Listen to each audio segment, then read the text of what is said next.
At 10 p.m. on a cold spring night in 1954, inside a windowless room in a midtown hotel near Washington, D.C., a man sat in a swivel chair, staring into a blank ceiling, the faint hum of ventilation the only sound. Across from him sat a doctor in a crisp white coat, clipboard at his side, watching a wall clock that ticked seconds like dripping water. This man, let's call him Subject X, had already been awake for more than 48 hours.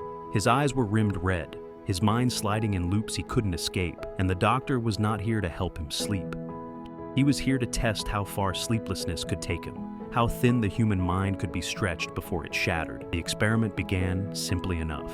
At 6 a.m. the previous morning, Subject X was woken from a light nap and told the study would commence.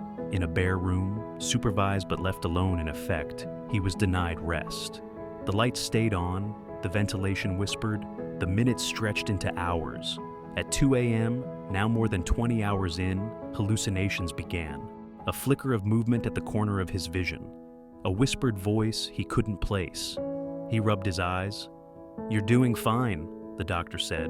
On the clipboard, hour 20, subject reports auditory distortion. By midnight the next evening, he had crossed 30 hours.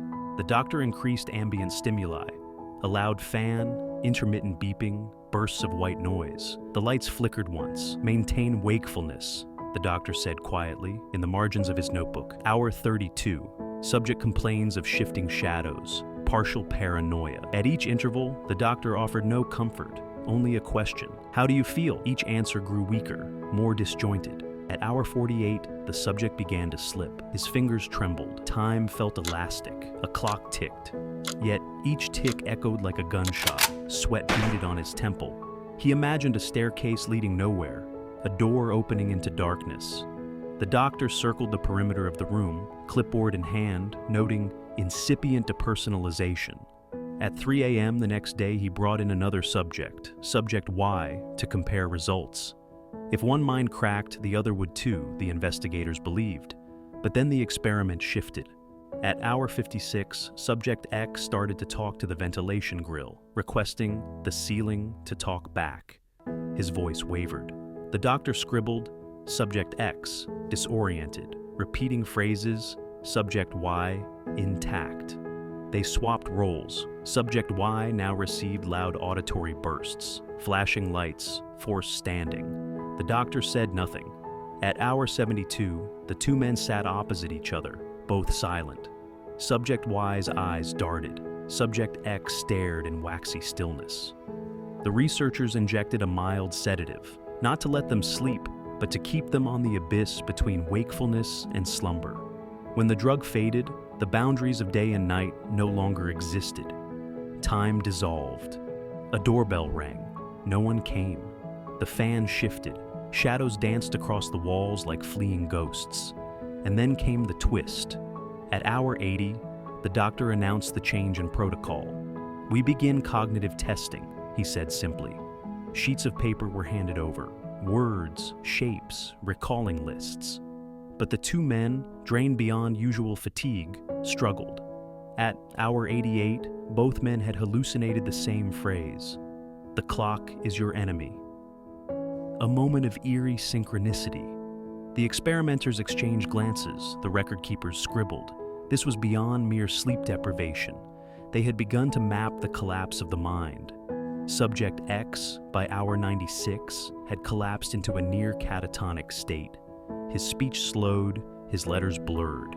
He told the doctor, "Why isn't the ceiling breathing?" The doctor replied, "Continue." He paused. "We must know how far you can go." Subject Y degraded too, but slower. At hour 100, he began chanting a steady phrase.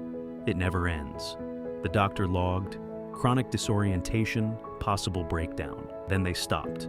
At 6 a.m. on day 5, the lights turned off, and the two subjects were led to adjoining rooms for sleep. Cameras recorded the first minutes of their rest and found them twitching, murmuring, eyes open beneath closed lids. The doctor leaned into one. "How did it feel?" The answer came in a whisper. "I heard the silent scream." Weeks later, the patients were released, officially normal. But normal was a lie. Subject X could no longer hold his gaze. Subject Y quit his job, haunted by time that would no longer linearize. The doctor published a paper on wakefulness thresholds, charts and graphs, but the human cost never appeared. What the camera never showed, what the ledger never listed, were the nights of confusion, the drip of time turning into sizeless dread, the memory of falling through seconds that refused to stop. Somewhere in a dusty archive, a file coded Project Wake sits unread. The men who endured it faded into quiet lives, unknown, forgotten. Yet the experiment left a mark, not only on the subjects, but on the medical world. It foreshadowed interrogations, isolation cells, sleep deprivation tactics used in places hidden from public view. It blurred the line between research and torture, when the difference is consent, and these men never gave it. Tonight, if you sit in the dark, trying to stay awake through the small hours, listen closely. The tick of the clock is your enemy, because it remembers them. Time never forgets.